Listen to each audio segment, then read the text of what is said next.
think it's important as parents that we don't stop believing in our kids, and we keep fighting for them. And at the same time, you know, having to learn to take care of ourselves in that process too, and making sure that we're staying, you know, topped up on our own mental health and mental well-being. I really, really believe that no matter what our kids go through, and no matter what we see, even what I've seen our athletes go through, that if they are alive, there is hope. Because I've seen some really ugly cases where it honestly, it looks like it's hopeless. Like it looks like it's just a matter of time before this kid ends up dead. Like there's no way that they're going to recover. There's no way that they're going to make it. And I've seen these same exact kids do a 180 and totally transform their life. Welcome to the 1000 Days Sober podcast. My name is Lee Davey. I am not an alcoholic. I refuse to be anonymous. I am someone that doesn't drink alcohol. And I spend every waking moment of my life helping other people do the same. Like right now. Boom! Get in the back of the net. I am in a very good mood today, folks. Now, social life is often predicated on the concept of drinking alcohol. Celebrations and social gatherings usually involve alcohol, and because of this, problems with drinking and addiction can develop even at a very young age. However, we can always turn things around by being willing and choosing the path to sobriety, and this is where Vanisha Breault comes in. Vanisha shares her story towards recovery and her experiences in helping her children battle addictions. She discusses the importance of checking in with yourself and the people you care for. Doing this requires vulnerability and opening up about your feelings, even if it's difficult. 3 reasons to listen on beyond my meanderings. 1, understand the importance of leading by example and keeping faith in your kids who are dealing with addiction. 2, learn to check in with yourself and hold yourself accountable in your journey through recovery. And 3, discover the value and power of opening up and talking about your struggles, which Vanisha does from a deep, deep place of vulnerability. You'll be really touched by this episode, okay? Now, it takes gusto to live your recovery out loud, but that is how Vanisha Breault has pledged to live her life every freaking day. Now, recognizing her community as a chance to impact change on a local and national level, she is a crusader for social justice. Vanisha's personal story of addiction is the motivating force behind her dream of breaking down the stigma surrounding mental health issues, a goal that couldn't be timelier. She is the founder and CEO of the Terminator Foundation, a nonprofit organization helping youth overcome addiction. Its motto, "The truth is you can recover," drives a mission to revolutionize lives through the sport of triathlon, offering one-to-one coaching, training support, mindfulness practices, and a guaranteed non-judgmental atmosphere. The foundation hosts an annual conference and several fundraisers to help support individuals and families impacted by addiction. I think it's an absolutely amazing, incredible idea that you get youngsters who are really struggling with addiction and say, hey, how about you run a triathlon? Run a triathlon, do a triathlon, compete in a triathlon. I don't even know what the right words are, right? But I think it's fantastic because if you put your time and effort into doing that, why would you want to drink and take drugs, right? So without further ado, I'll shut the hell up and leave you in the capable hands of the beautiful, the very vulnerable, the very powerful Vanisha Breault. Hey, Vanisha, let's jam it. Do you know, like they do jamming in music? We call that air banding. I call that air banding. Air banding. We can air band our waffle. Yeah. Do you ever think to yourself, who listens to this codswallop? Yeah. Do you ever think of that when you're talking about stuff? Is my light not working? Sometimes, yeah. Depends on what I'm talking about. Yeah. Yeah, I just had one of those moments doing a live, and I was thinking, who's listening to this codswallop? I'm going off on one here. So where are you, Vanisha? Like where am I located? Or yeah, right now. Where are you right now? Well, Calgary, Alberta. In my living room. I like it. Did I pronounce your name right? Vanisha? Yeah. Vanisha. I've never met a Vanisha before. That's awesome. I interviewed Neil Donald Walsh the other day, the author of Conversations with God. And before we started, he said, "What's your name, by the way, boy?" I said, "It's Lee." He went, "What?" I said, "It's Lee." He said, "Your name is Lee?" It's like, "Yeah." It's like, "Lee?" I was like, "Yeah, it's a pretty common name." I think if you type it in Google, it's one of the most common names in the world alongside Chang. Like, you know. Yeah. Oh my gosh. Yeah. Oh, so funny. That's funny. You never know, hey, what you're gonna You never know. come across. People don't know a Lee. I want to start out by telling you a little story, something that happened the other day, and it will lead into what one of the main reasons I wanted you to come on the podcast. I was on a podcast with a famous poker player the other day.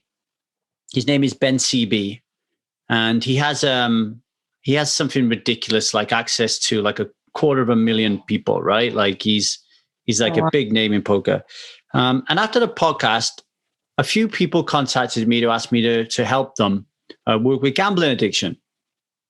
And one of them set up a call with me, and I got on the call like this. So the first time I'm seeing this guy's face, and I don't know about you, but like when I meet someone, there's this an automatic judgment system that just kicks in.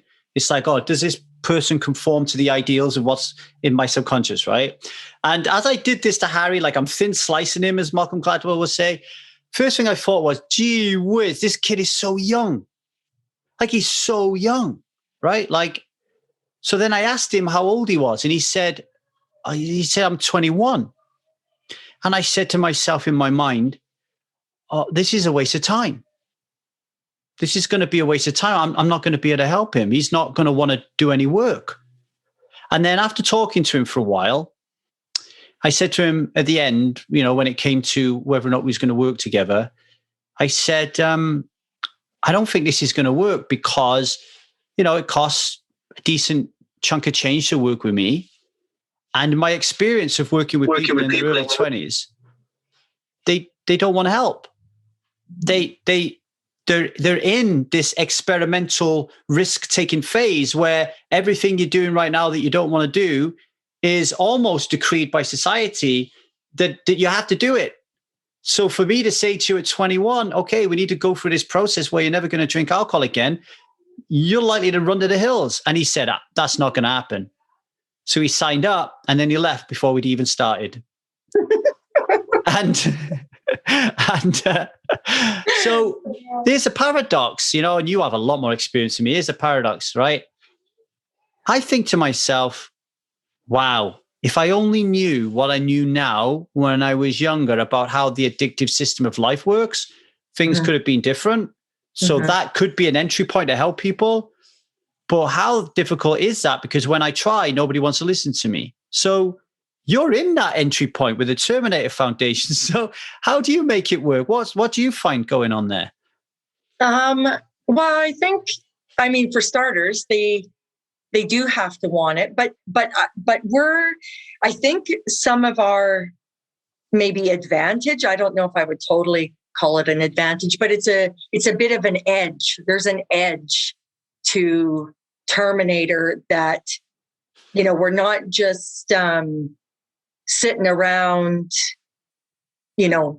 talking and stuff like that. We're, if you're calling me, we're going to get active. And so the edge is that it pushes them, and I think there's a bit of a just like a thrill to it too, right? And that is helpful. It's helpful in getting them engaged, having them stick.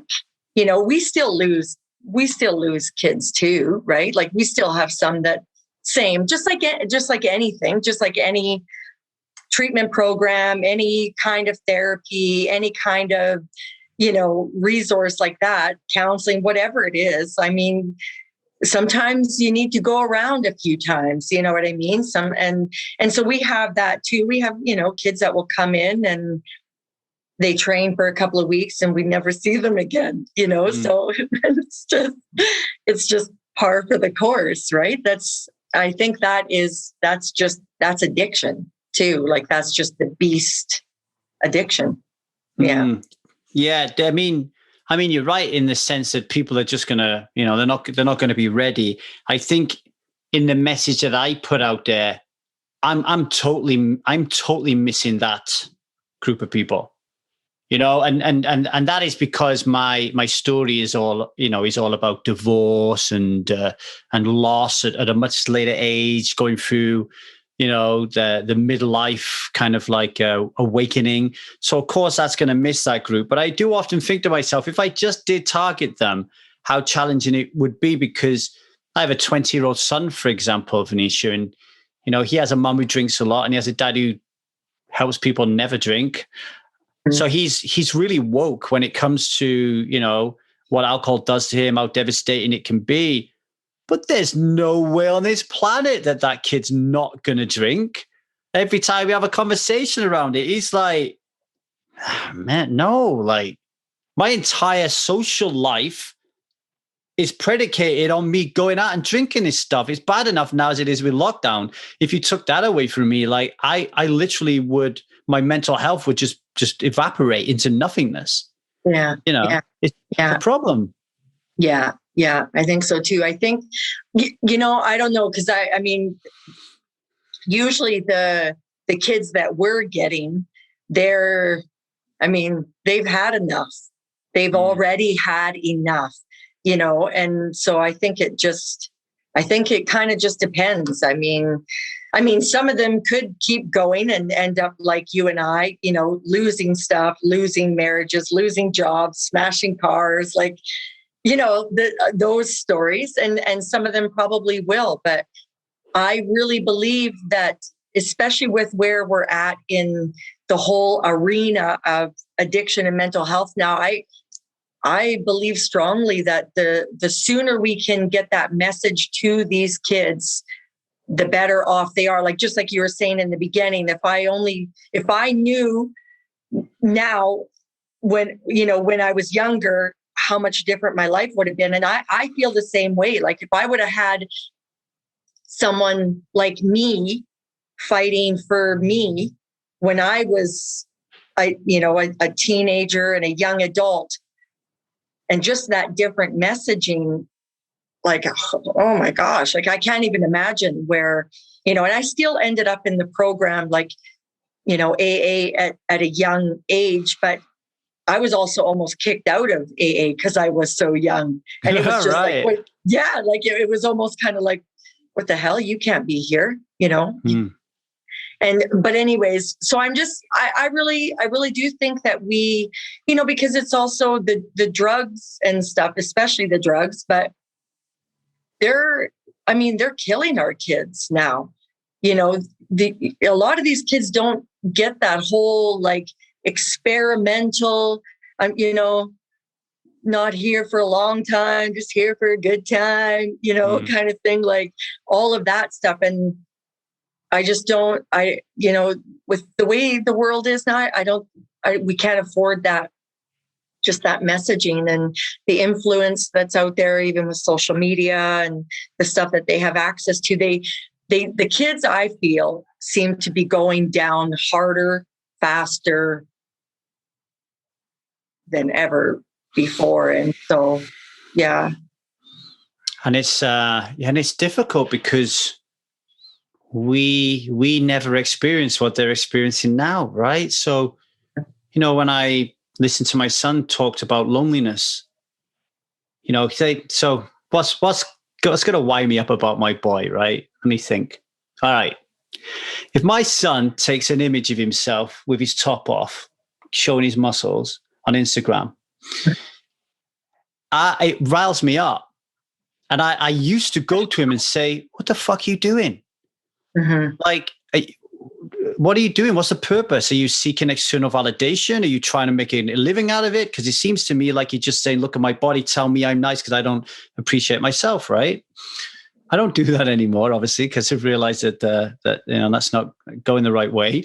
But what he then gives me feedback on, has given me feedback on, is when that phone doesn't ring, I'm a nobody. I'm a nothing. I'm not in the conversation. I'm not in the group. I'm not in the tribe. So I always have to think of ways to use this to engage, so people engage with me, Dad. Because if people don't engage with me, I've got nobody and nothing. And then I was like, holy shit, like I have never experienced that. I've experienced going out and being a part of a group or not being a part of a group, or a group not wanting me to be around them, but not a virtual savagery of that. I've never experienced it. Yeah. Me neither. I think like, I mean, I know for me growing up, like I was bullied a lot as a kid. But it was totally like in your face bullying, because that's all we had. Right. So, it wasn't, and that's even why I think we just, as parents, as communities, as leaders, as, that we really do have our work cut out for us, because they are, and they do, like their whole, like you said, their whole lives are wrapped up in how they're perceived, on Instagram, on Snapchat, on all of those platforms. I mean, there's platforms out there I don't even know about as a parent, as a mom, but, and that's why too, like, that's why I kind of, with Terminator, it shows them a lot of times another side of themselves that they never even knew existed, and then they're able to kind of tap into, just actually how amazing they are. And just some of that program just comes with that, because we do want them to, because I mean, social media is horrible in a lot of ways. Like there's good that, we can use it for, and I use it, you know what I mean, for what I need it for. But when it comes to making our kids, it dictates whether they feel good about themselves or not today. Like that's scary.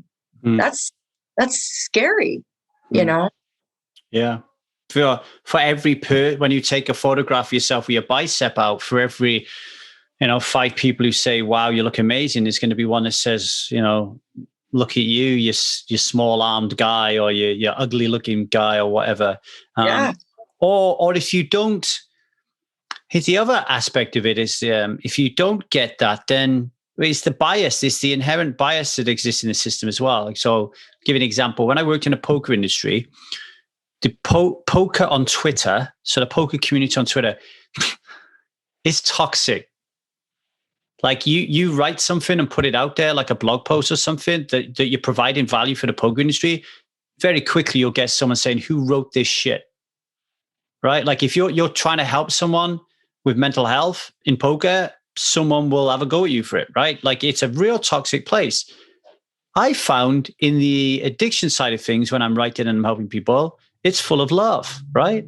So there's a part of me that was like, oh, well, I like writing and interacting in the addiction community. I don't like it so much in the poker community. But actually, how real is what I'm experiencing in the addiction community? Like how real is it? Like, do you know what I mean? I don't know. So all of a sudden it becomes like, I don't know, it's like there's a blinker up that doesn't allow me to see the reality of the situation, where you can in a real physical relationship and relationships, because you just get this intuitive sense and feeling that something's not right, or something is right, or he's not right, or he's toxic, or she's toxic, or whatever, that you don't seem to get virtually unless it's right in your face, Yeah, absolutely. Yeah, absolutely. I think, and I mean, you hear this a lot now, that we've never been more connected, you know what I mean? And had more ability to connect with people all across the world, right? But we are the loneliest that we've ever been in the world today. You know, it's like a lonely epidemic is on the rise. It's you know what I mean? But we've never been more connected. We've never had more ability to connect and reach people and reach across the world, you know, but we're the loneliest than we've ever been. And yes, it's like the loneliness is louder than ever, right? Yeah. I went through that this morning. Actually, I did a Facebook live this morning. I've been doing Facebook lives. It's like a new thing, right? Like I've been doing, just experimenting, and nobody's been showing up. And I've been like this morning, like one person showed up, and I was like, straight away, what am I doing wrong? What the fuck am I doing this for? What's the matter with people? What's going on? You know? And then, but luckily enough, like I said to my tribe, you know, like I shared that with them. I always like to share what's going on for me internally, you know, like, because I don't drink anymore, but that doesn't mean that I still don't get triggered, right? Totally. You know, so it was just like, first most important thing is awareness. Like you need to be aware that this shit is going on, and acceptance that, hey, you're going to feel like this and that's okay. You got to learn to live with it, and then just feel those feelings and then just be, okay, what do I need to do? Do I need to keep persevering and pushing on, or do we need to test, tweak, and polish and do something different? You know, but yeah, if I'm feeling it, I nearly said 35 then. Wow, I really lost my age at 46. God knows what younger kids are doing. So tell us more about the Terminator Foundation, and so people get a better understanding of it. Well, in essence, the Terminator Foundation, we work with youth and young adults up to and including the age of 30. And we train them to do triathlons to support their recovery journeys. And so we'll take them no matter where they're at on on that journey. So they could be 24 hours sober. They could be, relapsing and struggling to maintain some sobriety. They could have, say, 6 months in and just feel like, holy crap, this sucks. Like, if this is recovery, this is lame, and they just kind of want more out of their recovery. And so, yeah, we'll pretty much work with anyone. So, and then they don't have to have any prior even athletic ability or anything like that. They just need to want to. They just need to want to, and we'll work with them. So, yeah. Need to want to. I like that. Yeah. Just being working on just be willing, right? Just be willing to get in the water and willing to get on the bike and willing to go for a run. Yeah. Yeah. Voluntary participation. Yeah. It's like I've been learning that it's one of the 4 key cornerstones of any great game. Like, if you're not voluntary participating, you've had it. So if your mum signs you up for the Terminator Foundation and you don't, you've had it. Yeah. No, they have to want to. They have to want to. Yeah. So is this in person? Well, I mean, COVID has obviously affected us too, right? And so we are, we're going to be training in person, but just doing the running component of the program right now, because that's the only thing that we can do outside right now.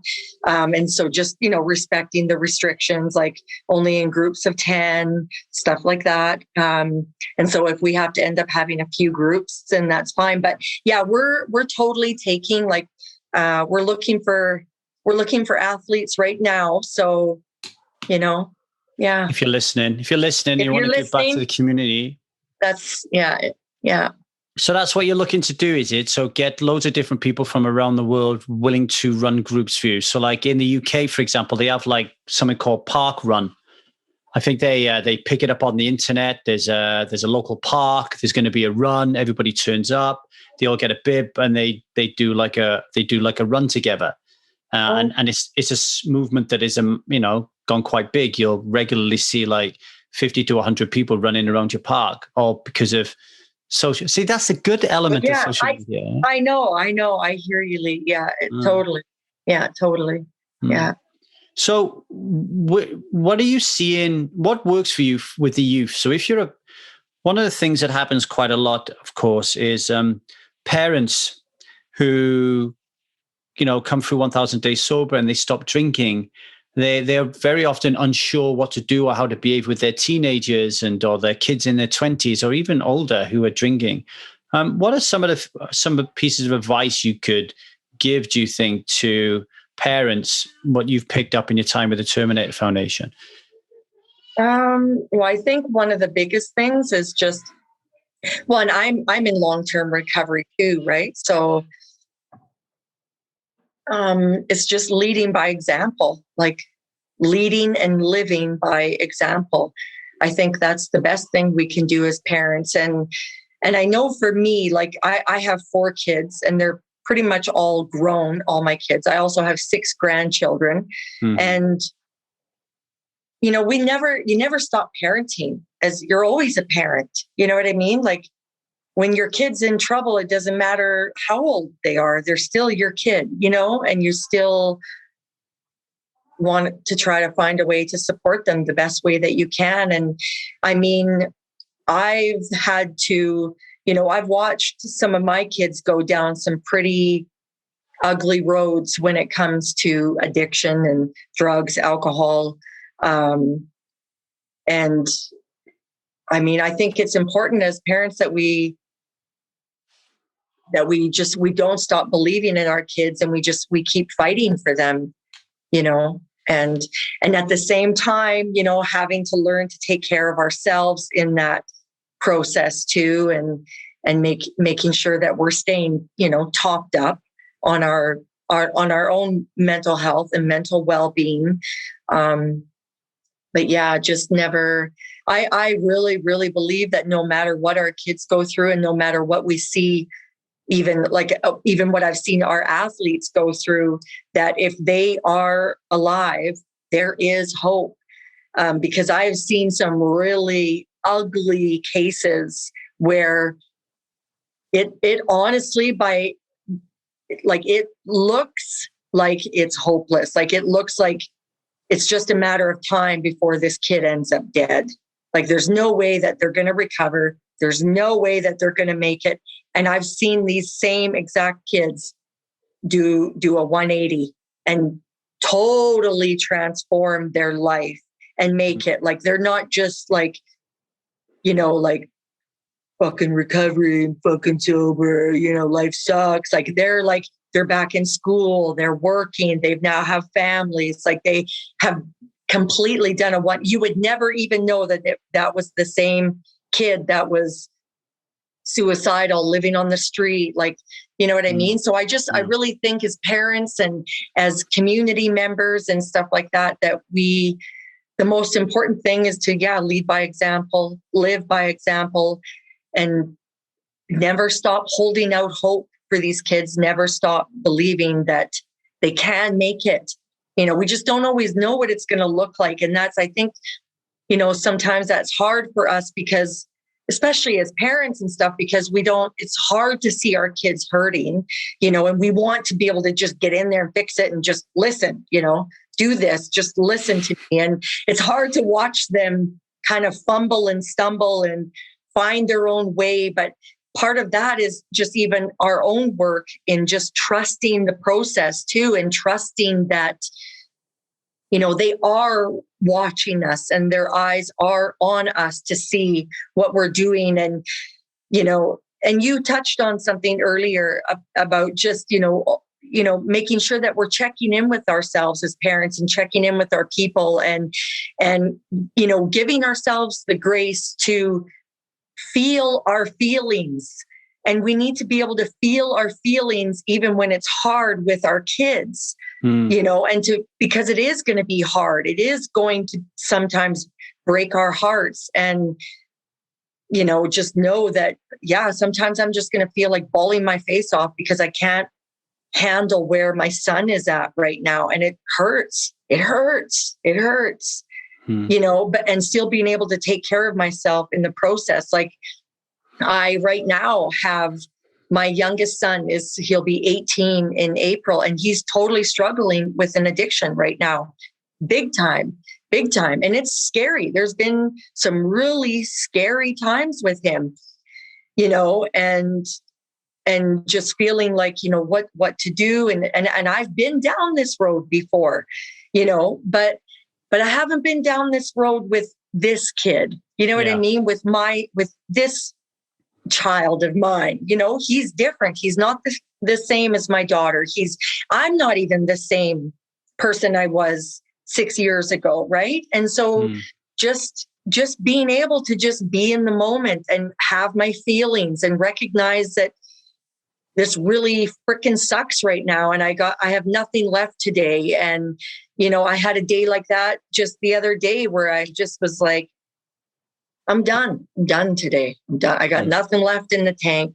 I'm done, and just taking a break, stopping, reaching out to my friend group and stuff like that, my support people, my tribe, but I think that's the more, as parents, we even have these conversations that we can find each other, using social media, stuff like that, like these, the more we're going to be able to pull each other out and get through it, because parenting's hard. It's hard even when it's good. It can be hard, because it's never ending. Like, I have a daughter that's almost 30 and she has kids of her own. She's married, has kids of her own. And, we never stop really parenting. It just changes and evolves, Yeah. Never stop worrying. I'm really sorry to hear that you're going through that. I mean, it's one of the biggest fears of a parent, isn't it? We don't want them to fall out of a tree. We don't want them to get run over by a car. My 4-year-old just 3 weeks ago was bitten in the face by a dog, right? But the worst of all is worrying about them getting their heart broken, mentally thinking fucked up thoughts. They're the ones that worry me the most, because they're the ones that, we really struggle. We really struggle. And it does show you as well, your work as well. You said then we can't tell them what to do. I was thinking, fucking hell, I've done that a lot with Jude and I know it's wrong. And then I'm like, why? What is that saying about me? Why am I trying to be this guy's hero? What on earth's going on here? Right. So then there's that internal work as well that goes on, Absolutely. And being willing to do that internal work, right? Yes. You know what I mean? Instead of just making it all about the kid, right? It does come back to us as parents. And why is this so uncomfortable for me? Or what am I so afraid of that's going to happen? And being able to look at our own selves. And even when our kids aren't totally succeeding or looking like, oh, wow, look at your son and daughter. They're like, wow, they're amazing. Like, you must have been a freaking rock star of a parent to have it, with your kids so successful. And when our kids aren't successful, or they are struggling, or they're not doing well, or they're whatever, how we internalize that as parents too. You know what I mean? And the messaging that then you know what I mean? Like how we feel like that all of a sudden that changes our value as parents or something, or it diminishes our value as parents. And being able to just see past all of that these people we are raising or have raised or whatever are just that. They're their own people. They're their own people, And I tell you what comes up for me. Let me just strip. I'm doing a live strip. One second. Let me take my headphones off. We interrupt your broadcast to bring you some important news. Are you sick of fighting with your partner? Are you sick of fighting with your kids? Are you sick of fighting with your mother's brother's sister's dog called Punky? If the answer is yes, then you have to get over to www.1000daysober.com, click on free stuff and join the 12-day relationship secrets workshop. How to embody conscious conflict and deepen your connection with yourself and those that you love. But be quick, ladies and gentlemen. The doors shut on Wednesday, the 17th of March, and who knows, we may never open them again. Now, without further ado, we're going to get rid of this Lee Davey talking through his nose and bring you back to the lovely, the delicious, the delectable Vanisha Breault. Boiling to death in a jumper in the LA heat. I'll tell you what comes up for me, and I want to talk about this because, I believe what Brené Brown says, that to kill shame, you have to talk about shame. Yeah. A lot of things that comes up with my boy in particular. I have a 4-year-old and a 20-year-old, right? So they're both very different. My 20-year-old lives with his mum 5,000 miles away. My daughter lives with me every day and is 4. So they both challenge me in different ways. But with my son, a lot of the time I'm battling personal shame. So, I couldn't make that relationship work, or it wasn't meant to work. It ended. And as a consequence of me and his mother splitting up, that broke his heart. I then fell in love with somebody who lived 5,000 miles away. I then had another daughter with that woman. That's now my life. They're my love. They're my family. And I'm away from him, right? So whenever anything isn't tip-top in his life, I feel an incredible amount of shame, and I start to blame myself for the reason that things are going wrong for him. Even if he just rings me up and says, Dad, I'm lonely, I feel ashamed that I've left him and I'm not in that country, right? Like, I don't think to myself, he's that way because he has my genes, therefore he's caught my disease. I think I've left him and I feel really ashamed, right? So that's important to talk about. I just want to put it out there. I want to ask you how you feel around your kids with addiction as well, because a lot of parents really struggle with that whole thing, especially if they've gone through that process. They kind of blame themselves and they're like, oh, well, this was inevitably going to happen because I was such a fuck up when I brought them up. What's your personal experience been with that? Well, I mean, I can totally relate, and I have totally felt like that, like especially with my daughter Eden. She's my second oldest child. She's now just over 4 years in long-term recovery, but her addiction ended up taking her to the streets. Like, she was addicted to fentanyl, heroin on the street, got into prostitution, gang.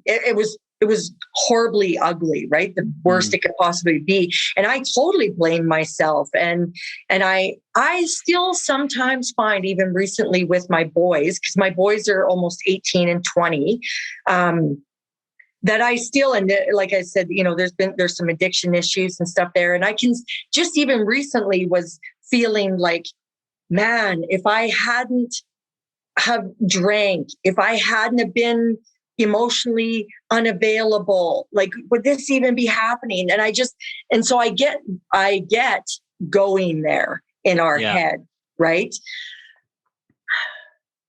But I also know, I mean, first of all, we can't go back and change the past. You know what I mean? And I really do believe too, like, I know for me, if I could have done better, I would have done better. I don't know about you, but most parents I know, none of us intend to hurt our kids. There's not an intention out there to not be available, or, hey, I think I'm going to abandon you today. Like, I just feel like neglecting you today. That's no parent I've ever heard. And I definitely, I believed I was fighting and doing everything I could for my kids, And so I know too, like, I can't go back. And that's where, too, I even find now just that messaging of recovery and, being accountable, and all I know is all I can do is go forward. All I can do is keep moving forward, keep pressing forward, keep doing everything I can today to be there for my kids and to let them know I'm here for you. So that's why, even like my daughter, that's my oldest daughter, she's going to be 29 here in a few months. I'm here for you. I'm here for you. I'm here for my other daughter. that's, almost 24 or 23 or whatever. You know what I mean? Like I'm here, and I've been here now. I'm in long-term recovery and have been for like almost 8 years now. And so it's just, and I think another part of it too, and I've always told my kids this, like just before I sobered up this last time, like, I had tried to get sober, tried, failed. And then the last time I sobered up, I finally I went back to AA. And anyways, prior to doing that though, so that first year of my sobriety, I don't know about you, but I knew for me, I was totally done. Like I knew in my head and in my heart, my soul, my gut, I will never drink again. I'm done. It's finished for me. I knew it in every fiber of my being. But I dared not apologize to my kids again. I was so even sick and tired of my own apologies. I thought I need to show them now by example that the ship has turned, And so for the first year of my sobriety, I never once said, I'm sorry. I'm sorry for what I did. I'm sorry for all that shit. I'm sorry for all the hurt. I'm sorry. I never apologized. I just every day did the work every day. And then finally, about a year or so later, then I finally went to my kids and asked for amends. I asked for forgiveness. I said, took full responsibility, stuff like that. And all of these years since, one of the other things that I have really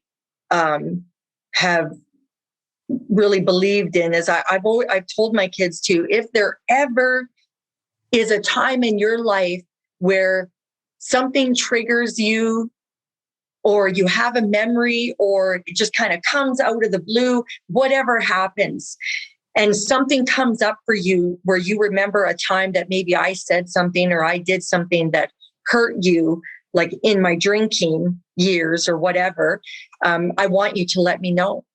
I want you to let me know. And because I also decided a long time ago too, especially when I started to see my daughter Eden going downhill, that we're so concerned about our reputations, as people, as parents, what we look like on the outside, what our coworkers think, what the neighbors think, what the community thinks. And I remember when I went through this with Eden, and she was going downhill, and she went downhill fast. And I had just come out of my own addiction and had been sober for about 6 months. And I was having to get her into treatment. And I realized, like, everyone's going to know. It's going to look like it's my fault that she's ended up as an addict and an alcoholic, because of course, there's this broken down single mother from a really fucked up home and who's drunk herself. Like, of course her daughter would end up like that. Right. And I remember going into this treatment center and feeling like I got to face this, but I also, something happened in me, and it was probably because it was my daughter. You know what I mean? It wasn't about me anymore. It was about someone that I fiercely loved. And I remember just feeling like I had come to the end of myself. And I was just like, I actually don't give a shit what these people think of me. All I cared about was saving this girl's life. You know what I mean? To me, it didn't matter anymore what I looked like and what people thought of me, because my own kids knew who I really was, behind closed doors and they knew who I was. So what does it matter if you think I'm a rock star, or you think I'm a broken down, busted up mother, no good for nothing mother? Like, all that mattered to me anymore was what my kids thought, what my kids felt, and doing everything I could in my life to get them and be the support for them that I needed to be. And I learned going into that treatment center with my daughter, and I was at the time, I was the only single mom in that entire place with a child that was struggling with addiction. All the other parents all the other kids were from 2-parent families.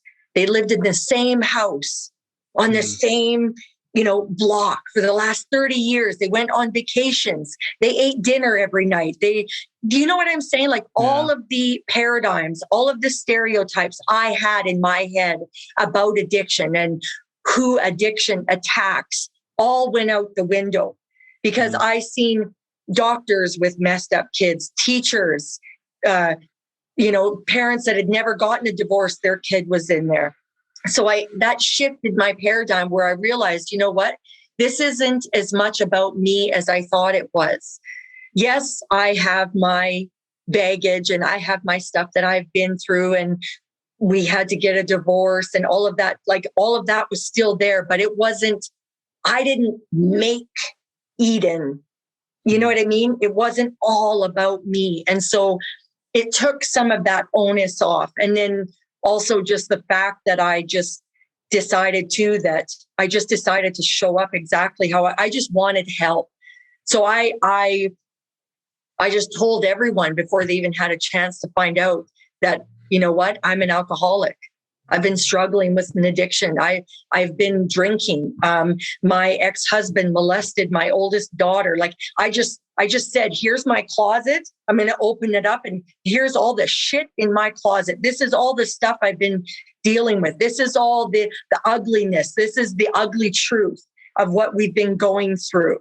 Here it is. Now just help me. Help me get my girl, some support.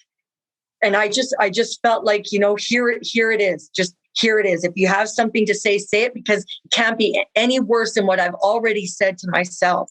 It can't be any worse than what my kids and I have already been through or what they've already been put through. Can't be any worse.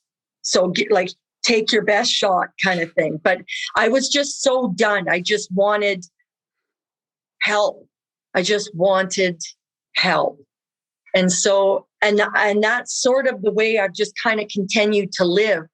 You know what I mean? And because too, like addiction is so shameful. It's so stigmatizing. It's so shameful. Even in my own drinking career, I hid it really well. I didn't want anyone to know because of the shame. And the shame is the worst thing that we can do for ourselves and for other people. And that's why I think there's so much power in just sharing our stories and just saying, like, I'm struggling with my son. I'm worried about my son's mental health. This is what's going on. You know what I mean? And just to shine that light on it. How did it feel when you opened the closet for the first time and you spewed it? How did it feel? Terrifying. I was terrified out of my mind. Yeah, I was terrified, but it's funny, Lee, like not funny, haha, but I felt something break in me and such a release and freedom that I can't even, and I don't know how to explain that. It's just, I think what it was is that, we have this facade that we put on and we've had it there for so long. Like, I can't let you really see who I really am, because then, you know what I mean? It's that fear, that innate fear in all of us that I just won't end up being worthy. You won't end up liking who I really am and what my struggles have really looked like. When I did that day in that, it was, they called it a parent rap. And when I stood on that wall, literally in front of all my peers, all the other parents, and just let it all out, it released me from almost like my own bondage you know what I mean? That wall I had been hiding behind my entire life, And I've never, every once in a while, you kind of put a few bricks back up, but then it's like, I catch it quicker now. And I'm quicker to kind of smash it back down again. You know what I mean? And like, no, I can't go there. I can't go there. It reminds me of the metaphor that I think about when I think about Brené Brown's work, around masks. And I think we put so many masks on that throughout the years, it's almost like we're so suffocated. We've only been breathing on one lung, but one lung breath has become our normality. And it's not until you stand up and do the parent rap that all of a sudden the other lung inflates and you're like, oh, this is what it's like to really breathe. And then you never want to put that mask back on again then, because you just think, I like this freedom. I was in a coaching group recently called Kaboom. I might have said this before on the podcast, but one part of the training exercise was around sexual shame. So the coaches were of the opinion that, and quite rightly, I think, that we as coaches, we needed to talk about and delve deep into sexual shame because I think the statistics are something like 1 in 3 women who are close and in your inner circle would have been sexually abused or worse. Quite horrific numbers, right? So, and sex and money are like 2 of the most stigmatized conversations I can think of. Like if we think addiction's a tough one, like in my circle where we pride ourselves on being open, nobody ever talks about sex apart from me. And we had there's about 33 people in there, Vanisha, and the guy said, right, we're going to share something we're ashamed of about our sexuality and our sex life. And I'm going to go first, he said. And then he said something. And then somebody else put their hand up, and then somebody else. And he went really slow. And then eventually everyone went. And he said, I'm going to give you another opportunity to get more off your chest. Nearly everybody put their hand up. So first off, nobody wanted to talk about it. But then in the safety and the trusting container, you saw other people help you feel like you were normal.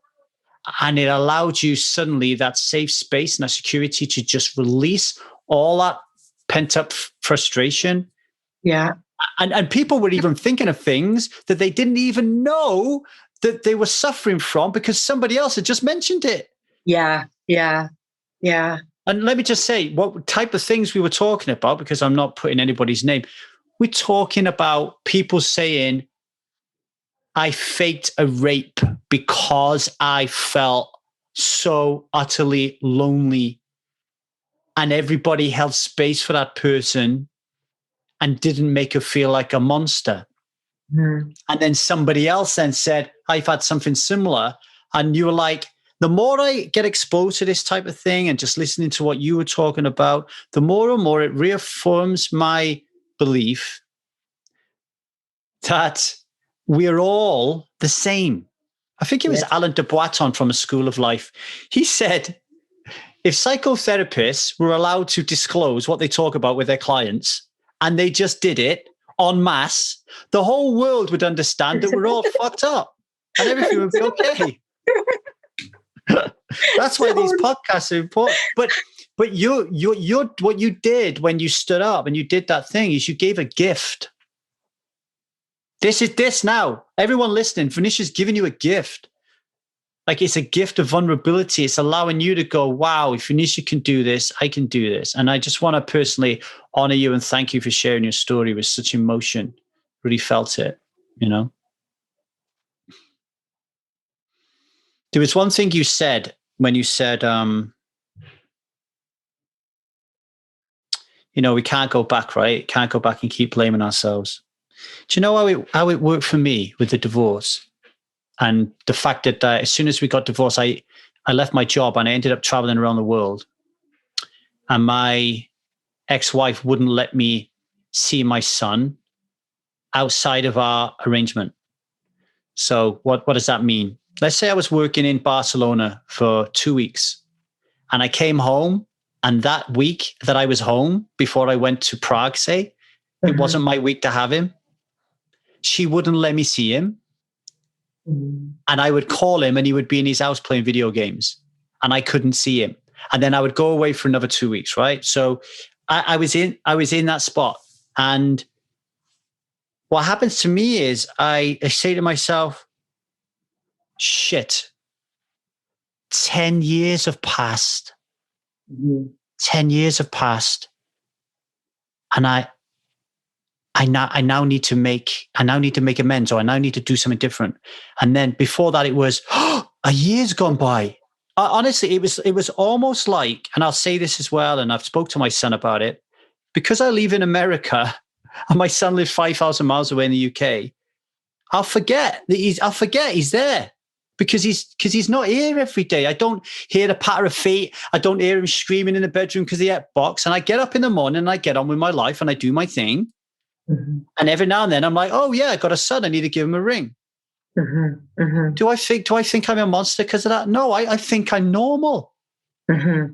Mm-hmm. And that allowed me to actually talk to Jude about this, and to Jude to say, well, do you know what, Dad? I don't really miss you. I don't need to see you and hug you. There are times when I get really annoyed that you're not there, but I can see you on Zoom or WhatsApp anytime. And yeah, I just want you to know that I feel the same as you. We don't need to jump on a plane and be together all the time. Whoa. But to even have that conversation, imagine how vulnerable you have to be to say to your son, I'm forgetting about you sometimes. And him to say, yeah, me too. Mm-hmm. Mm-hmm. Yeah. It's freeing. Mm. It's freeing to be able to be yourself. Yeah. And and to just, finally just be yourself. I mean, I would put my hand up and say from a very young age, I think if you would have asked me when I was 25, do I share everything? I'd be like, yeah, I'm an open book. But there's so much I was ashamed of that I didn't talk about. I would only go so far. So you even give off the veneer that you're an open book when you're not an open book. Do you know? Yeah, I totally. Yeah. So why is physical exercise so important? Why did you go into that? Well, it was sort of like it wasn't on purpose. It was kind of sort of like I don't know. I don't want to say an accident, but it was just kind of because it was during the time where things were really bad with my daughter, Eden. She was out on the street, and every day I didn't know if she was dead or alive. And I've been a runner for like a long time now, like years, like 14 years.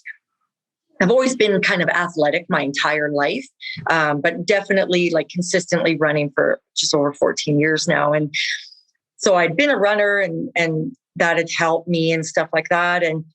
But during that time with Eden, like, you know how sometimes you have those like bucket list things like, oh, you know, and it just so happened that when I was in my early 20s, I'd always thought about, like, I seen someone doing an Ironman one time on the TV. And so I kind of dropped that into my bucket list and, you know, you kind of forget about it. Right. And so it just sort of came about like 5 years ago or 4 years ago or whenever. And I ended up signing up. I was like, at first I was like, I'm going to do an Ironman. And then I kind of I looked into it and I'm like, oh, I actually don't have enough time to do an Ironman, but I could do a half Ironman. And so, I ended up signing up and I trained to do this half Ironman in 3.5 months, which is a little bit crazy. I'd never done a triathlon before, ever in my life. I didn't own a bike. And I didn't know how to swim. Wow, I love it. All I had were my runners. I had my runners because I just was a runner. But I'm like, I'm doing this half Ironman. So I didn't even know, and I didn't even really have money either to like just go buy a bike or just do whatever, right? Anyways, I was just kind of trusting that things would kind of fall into place or whatever. And so I registered for the Ironman. It was like April 1st. And in July, the middle of July, I completed my first 70.3 Ironman. And I remembered, and it was like the worst time of my life with my daughter, right? And that's where I'm doing this training and I'm learning to swim and I can't swim. It was really pathetic, actually. And I felt really embarrassed for my coach that was coaching me, and because then people get talking in the water and they're like, oh, what are you doing? And Cheryl would be like, oh, I'm coaching Vanisha. Like she's learning how to, she needs to learn how to swim. I couldn't even swim to the other end. And anyways, and they're like, oh, is she doing a race? And Cheryl be like, yeah, she's doing her half Ironman. Like, under her breath, not really even wanting to say what the heck I was doing. And anyways, it was going through all of that training and this transformation that happened to me, and I'm not like, I wasn't like some spring chicken, you know what I mean? I'm not like young in my 20s anymore. Like I'm in my 40s and I can't swim but it's happening. The magic started to happen.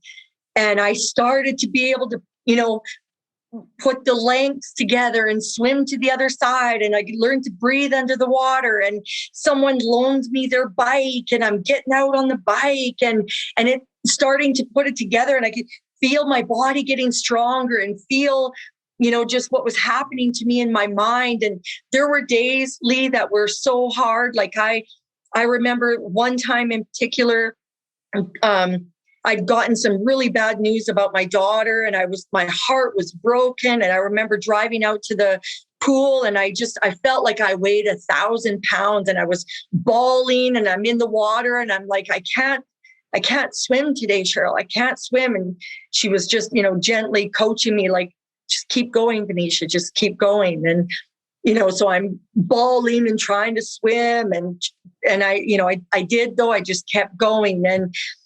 And then I remember, you do all of these, you're doing all this training every day, and you're putting in the time, you're putting in the work, and someday, and it's freaking painful, and my legs hurt and everything hurts, and my heart hurts, but I'm still going and still going and still going. And then the day came for the half Ironman, and I'm doing it. Like I'm doing it. And I just remember feeling like I was like born again, and I am a spiritual person, but I just felt like it just took me to a next level, new heights. And I remember the treatment center I was telling you about, with Eden and the parents wrap. And I would sometimes go back to that treatment center to visit the parents and the kids. And because it became like home, it was like a community. Right. And I remember one day, just before I did the half Ironman, and one of the girls, her name was Jilly, and she was in there, and she was like, oh, Vanisha, I heard you're training for this half Ironman. She's like, that's so fucking cool, man. And she was like, I would love to do that one day. And right then and there, it was like the idea for the triathlon was born. Right. And I looked at Jilly, and I was like, would you really, Jilly? Would you really want to do this? And she was like, the kids, they swear a lot, right? Yeah, man. Yeah. And so I held on to that, and I was just like, okay, then we're doing it. And it was enough for me to hold on to, that I just thought, if a mom like me, a mom, I'm a kind of like an old gal like me, can, you know what I mean? Use this triathlon to take my own recovery to next level during one of the most depressing times in my life. What can it do for these kids? Yeah. And that's where Terminator was really born. And then that fall, we launched the triathlon portion of the program. And that is the magic and the transformation that happens for these kids when they're training. That's the edge that it provides for these kids when they, it's that belief that, well, I can't even swim. I can't even, I've tried so many times to get sober. And I'm like, well, but you've never tried this way. You know what I mean? This Iron Man's going to kick your ass. Like training's going to kick your ass, but you're going to feel better than you've ever felt in your life. Like it's going to turn you on like you've never been turned on. And it does. And I can say that because I felt it. You know what I mean? I experienced it. And so I know that when I'm saying that to them and I'm giving these kids that message, I know that the fire is being turned up. You know, the heat is being turned up. And you can see it happen with them. So, yeah.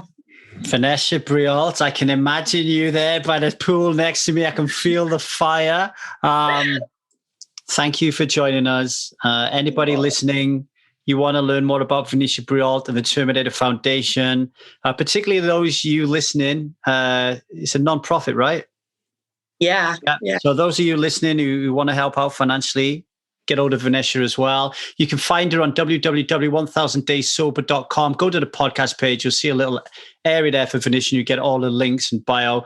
I just want to say personal thank you for really sharing your story with an amazing passion and vulnerability, Vanisha. It's been one of my favorite podcasts of all time. So thank you. Oh, Lee, thank you so much. It's really such an honor to be here with you. And I appreciate everything that you're doing. Thank you for having me on today.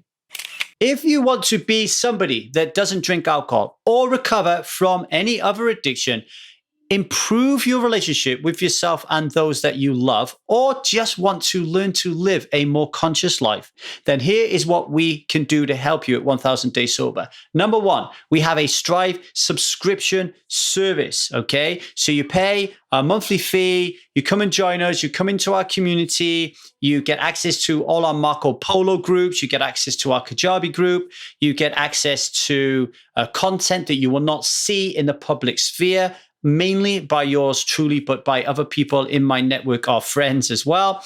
What else do you get? You get access to a weekly coaching call with myself. So you can get coaching, a one-on-one coaching with me on that weekly coaching call. And you get money off various different workshops and invites to lots of other free stuff. So that's our subscription service. You could do group coaching programs, okay? Right now we have 2 group coaching programs, both called the Strive Method. The first one is addictions, okay? And they last for 6 months.